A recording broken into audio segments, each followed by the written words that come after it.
On average, 17 times a day, someone in a car is involved in a hit and run in Denver. That comes straight from data compiled in a joint investigation between 9 Wants to Know and iNews at Rocky Mountain PBS. The numbers also tell us the 4 spots that have seen the most hit and runs here: I-25 and 6th, I-70 in Quebec, I-25 in Alameda, and I-25 and 20th Street.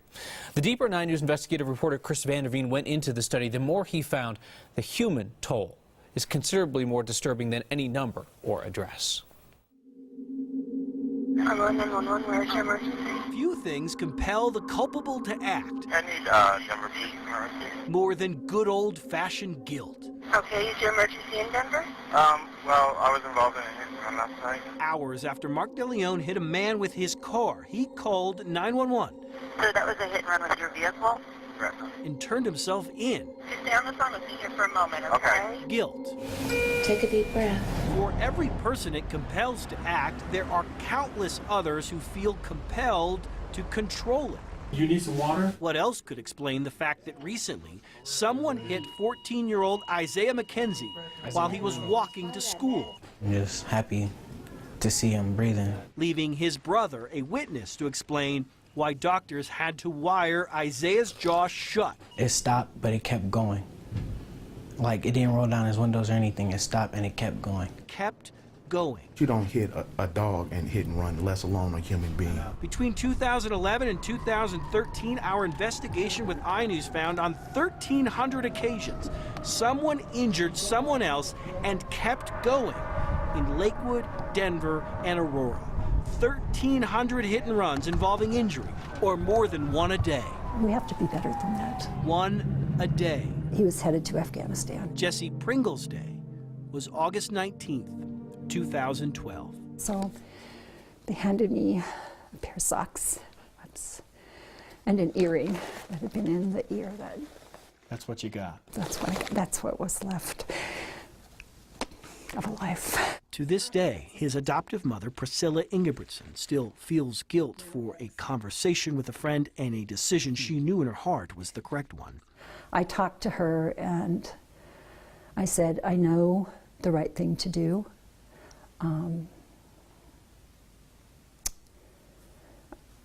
And she just gave me the courage. She said, if you know the right thing to do, then go do it. 7 days after a car crushed him, life support stopped. One of 34 people in Colorado in 2012 to die as a result of a driver who never felt enough guilt to stop. We understand the hit. It's the run we don't understand. You know, that's the problem. 34 deaths in 2012, 18 in 2011, 12 in 2010. Too many, and clearly not enough guilt. What color car were you driving, Mark? It's gray. Not enough guilt to go around. I want acknowledgement. You know, I want to sit face to face and say, this is how I am. Who are you and how has it been for you? That would give me peace of mind. We're on the front end of a project that will take us well into the rest of the year working on hit and runs. In 2012, Colorado ranked in the top 10 per capita in the U.S. when it came to fatal hit and runs. As Priscilla Ingebrigtsen told us, we can do better. One thing we can all do, start using the hashtag #JustStop when you come across a hit and run and you're online on either Twitter or Facebook. And by all means, let us know if there's a hit and run we need to cover. Something that we've talked an awful lot about over the last year, we will talk about more. You spoke about the moral aspect of it, the guilt that compels people to stop. What about the legal compulsion here? The state legislature changed the law a few years ago to disincentivize people from running from the scene. Interesting to note that in all the data that we've compiled so far, Kyle, it doesn't appear as if it's having an impact. There's still more years to come, but we'll see what happens. See if the public component of shame can change the equation, if this just becomes something that people can't do. Something's got to work. All right, Chris, thank you. You bet. Upside down. Innocent victims. And they're struck and killed. Long as it's been said, time waits for no one. I just ran. Fatal control. It moves, it advances. Hit them and ran. Failed to stop. Without any acknowledgement of what it leaves in its wake. His ear was torn off in the accident, and in the emergency room they reattached it, which meant a lot to me. So when I saw him, There weren't obvious signs of trauma. Priscilla Ingebrigtsen's adopted son was a few weeks away from a deployment into Afghanistan when, much like Time, a driver kept going. We know that he stopped for a second and then pretty clearly made a decision to flee, and people saw him flee. One of 34 people in Colorado to die as a result of hit and run in 2012. Well, that's our version of the cold case board. In Denver, Lieutenant Robert Rock needs not a watch to convince him of the passage of time. It's just to remind us that the clock is ticking on a lot of our cases. We try to keep these cases on the forefront of our mind. Unsolved fatals, and each one has what amounts to a shelf life. In Colorado, the statute of limitations on a fatal hit and run is 5 years. Better than a hit and run involving serious injury. There, it's just 3 years. Breaking news. Police are looking for this driver. 3 years. No one needs to tell the Denver Police Department how much time has passed since someone hit a mother as she crossed a street in Denver's Stapleton neighborhood. Victim is in critical condition. We're told the baby did not make it. Whoever hit a pregnant Lori Gorham Sherlock, whoever caused her to lose her son, did so 3 years and 2 months ago. It is over. Is that frustrating? Very much so. We might be able to do something, but the chances are very little. Unfortunately, the statute of limitations has run out on that case. When you talk about running down a human being, it's just incredible that people would leave after doing that. Denver Detective Tristan Turney feels the pressure of that board. Oh, absolutely. Every day. My name's up there a couple times. One case involves a man by the name of Ramon Diaz Lozano, killed when he tried to cross federal near Kentucky. I'm not done. No. I need somebody who can say, so-and-so was driving that car because they told me, or I was with them. I need somebody to come forward. Thankfully, she says she has some more time To find who's responsible. Be accountable. But here they also know eventually time catches up to all of us. And do the right thing. If only the law could do the same. My biggest fear at night is when I go home at the end of the day is that our time limit's going to expire and we're never going to get our bite at the apple again. Chris Vanderveen, 9 News. 10 years in prison sent a hit-and-run driver to the floor this afternoon inside a Denver courtroom. Latoya Nelson collapsed in front of friends and family. Last year, she ran a red light and collided with a car at 13th and Calumet. She ran away from the scene on foot. 9 Watch Snow reporter Chris Vanderveen was in the courtroom today, but he begins our lead story a few blocks away.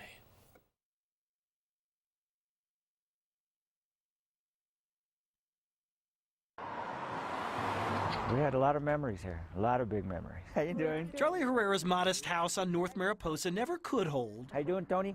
his entire family. John, his son, will tell you it didn't matter. So he would go from one seat to another, talk to everybody, see how everybody was doing. Every holiday, every birthday, Charlie's family came here. He was the man, in our hearts. Family. Feels like it still happens, it just happened last week or yesterday. Charlie's family chose to start here on today of all days. Every time we get together and everything, we always feel that he's always around us. 11 months ago and 6 blocks away, Breaking news, another hit-and-run death. Charlie Herrera's family lost its patriarch. The driver had just run a red light. To the actions of a woman who never bothered to see if Charlie was okay. She ditched her car at that intersection and ran. 11 months later, Today is going to be tough. Charlie's family came to court one last time. Oh, we've always been close, but this has probably actually brought us a little closer. 4 children, 9 grandchildren. He was small in stature, but big in heart. He touched many lives and will be greatly missed. More than 20 great-grandchildren. We know when God called you, you had to go. But we want you to know, Grandpa, we miss you and love you so. Dressed in Broncos orange in honor of Charlie's favorite team, they sat and watched as the woman responsible told them she made a horrible mistake. I am very, very sorry from the bottom of my heart. Latoya Nelson pleaded guilty to leaving the scene of a fatal accident not long ago. In the audience, Charlie's wife of 63 years who chose to let a grandson I miss him terribly. Tell her story. In the beginning, it was hard for me to sleep. I'd often get up and cry. My children would sit with me and cry and comfort me. Mary Herrera was always with Charlie. Last Christmas, they left his seat empty.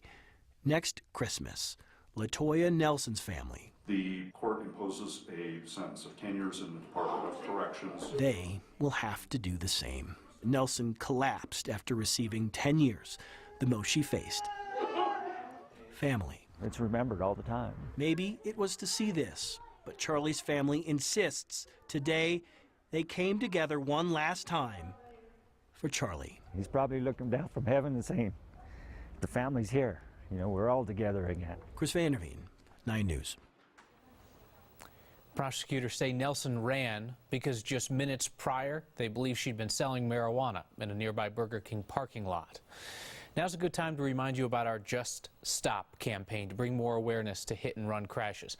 Online, we ask that you use the hashtag #JustStop when talking about these crashes. We're hoping to get more people talking about the issue as well as possible solutions. For months now, we have devoted a lot of coverage here to hit-and-runs in our Just Stop campaign with iNews at Rocky Mountain PBS. That conversation helped convince the legislature to pass a bill just yesterday to double the statute of limitations for fatal hit-and-runs. The bill is awaiting the governor's signature. Tonight, we asked 911 Snow investigator Chris Vanderveen to take a closer look at some astounding numbers that continue to result in broken bodies and broken hearts. Denver 911. Where's your emergency? Denver 911. Call it Where's your emergency? a crisis of conscience, to flee Colfax and Josephine. Colfax? or not to flee. The guy's down. He may be seriously injured. In Denver, our numbers show more than 1 in 4 of all accidents, from fender benders to fatals, involve drivers who flee. The national average is closer to 1 in 10. I'm sure you guys are getting a bunch of calls. July 30th, 2013. Car accident right in front of the car just ran into a bunch of people. Mark Skipper slams a Saab into a bus stop. The crash seriously injures one. The vehicle's missing a tire. Yep, he ran out of the car. He just took a left-hand turn. An hour and a half after the accident, he was laying on his girlfriend's bed sleeping, while everyone else in the Denver Police Department was looking for a person who was driving the Saab. Last week, the 9-time felon received 6 years.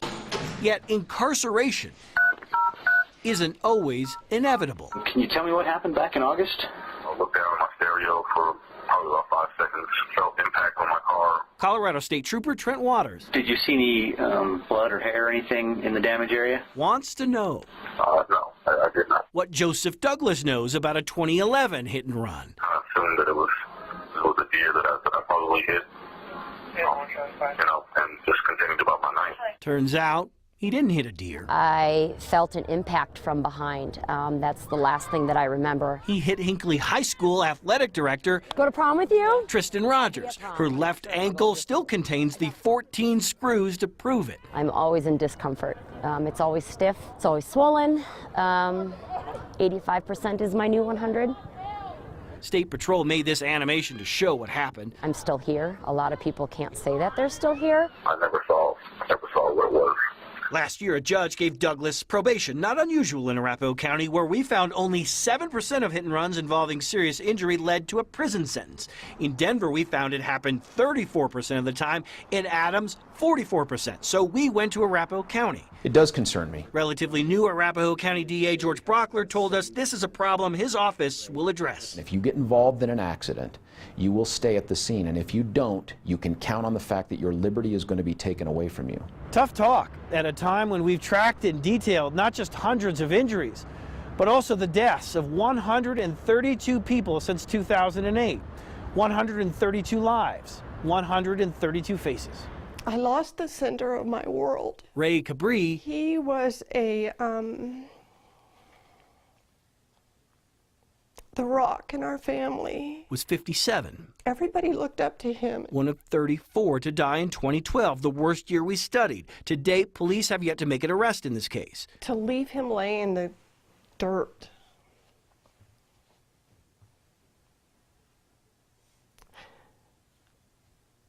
To me is a life sentence that he should have to pay. Cabri was on a motorcycle. Most of the deaths involve people on their own 2 feet. I swear I remember hitting something. I don't remember hitting a person. Pedestrians make up 55% of all deaths since 2008. Pedestrians like Kathy Hill Young, struck and killed by a van in Denver. A surveillance camera shows people running toward her as the van speeds away. I thought I hit a tree. A tree was in front of me when I started to Terrell Ferries received 4 years. Denver 911. Denver 911. And while 2013 saw a dip in numbers, 2014 is once again seeing a spike. 1/3 of the year down, and we've seen 11 deaths. An ongoing crisis of conscience.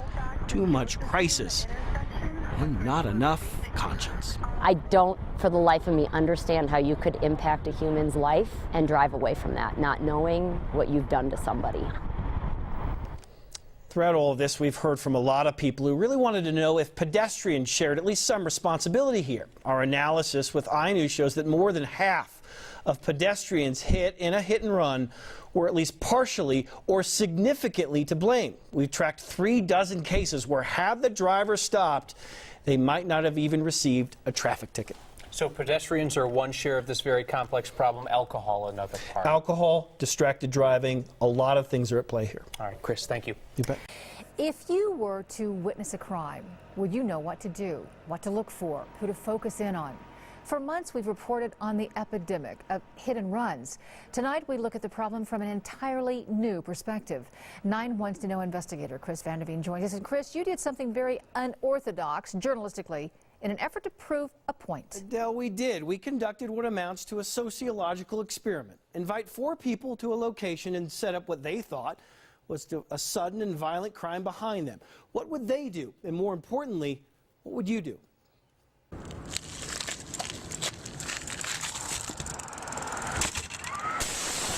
Physics tells you a bike fares poorly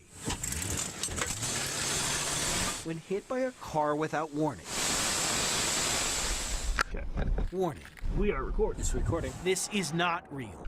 We know that. You now know that. We're going to start probably around like 10:15. But they. Who does everybody work for? They do not. We're supposed to be aware of our surroundings at all times. We asked cab drivers Ron, John, Rita, and Bale to come here to talk traffic. I'm always prepared of what's going on around me, what the car in front of me is doing, the people next to me. We're rolling. Less than a mile away, our mobile physics experiment rolls closer. Car accident right in front of the car just ran into a bunch of people. 30 seconds. That's about all a witness gets to possibly turn a crime into a conviction. White t-shirt and jeans, heading west towards the Capitol. In a world where some drivers swear they didn't know. I assumed that it was a deer that I probably hit.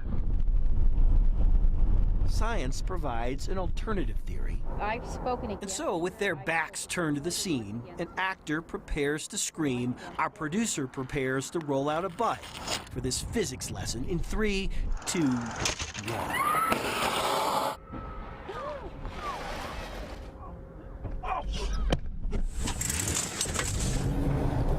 He just dropped his axle. Somebody help! Oh, my God. He just hit the bike.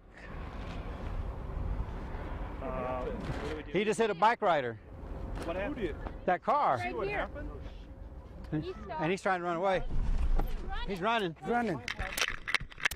He ran that way. 2 run toward the victim. He hit the bike rider and he ran that way. 2 run toward the suspect. Not a terrible idea, say police. Oftentimes what we find is don't move her. Everyone runs to the victim and no one worries about the vehicle that leaves. Not wanting this to go on forever. All right, guys. We let them in on the secret. Guys, so drill. Our secret and her secret. So she's okay. Oh, okay. Introduce yourself. Sharon Noanis. And then we asked them, what did you see? Saw a gentleman jump out of the car, so I decided to chase him. No, I didn't see the driver at all. Maybe 35, 40, I don't know. Which was a gray hoodie, and then it looks like khakis. I'd say it was like a 80s model, looked like a Ford Crown Vic. No, it was the car was too far from where we were standing to be able to get the license plate. The car was white with a black door. It was the driver door. What you saw in a few seconds is all that we have to go on. Lieutenant Robert Rock tells us witnesses frequently witness It's hard to say.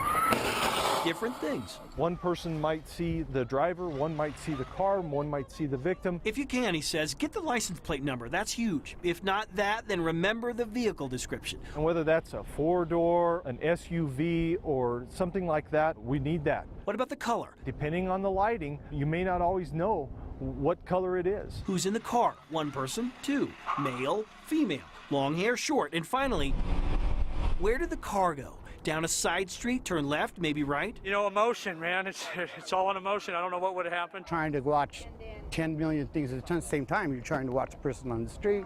You're trying to watch who's running away. Just know something, anything might help. Because the next time this happens, chances are the driver responsible won't be Denver Crime Stoppers member Larry Stevenson, Good one, Larry. founder of the statewide hit-and-run Medino. Oh, you was gonna grip me, huh? Yeah. Simple physics tells you an object in motion tends to stay in motion. Sometimes it applies to drivers as well, making this not just a lesson in science, but a lesson in humanity as well. You just don't know who it's going to be, and it really don't matter because society wants you to do the right thing. This is a picture of that bike that we used. This bike was hit at approximately 25 miles an hour. It's a pretty sturdy bike, but it took a licking. It was dragged for more than 25 yards. What you saw, it doesn't look like much. 25 miles an hour isn't much, but it's enough to do this to a bicycle, a very sturdy bicycle. Pretty dramatic story. This is a tough stuff. But keep in mind, this wasn't a lot of accidents, a lot of hit and runs happen at a much faster speed. You said 25 miles an hour. Just 25 miles an hour did did this. And normally 35, 45. If you think about the speed limits around town, you're talking about at least 35 miles an hour. In some areas, 45, 50. Adele, it's why pedestrians and bicyclists are so vulnerable to hit and runs. All right. Thanks a lot, Chris. You bet.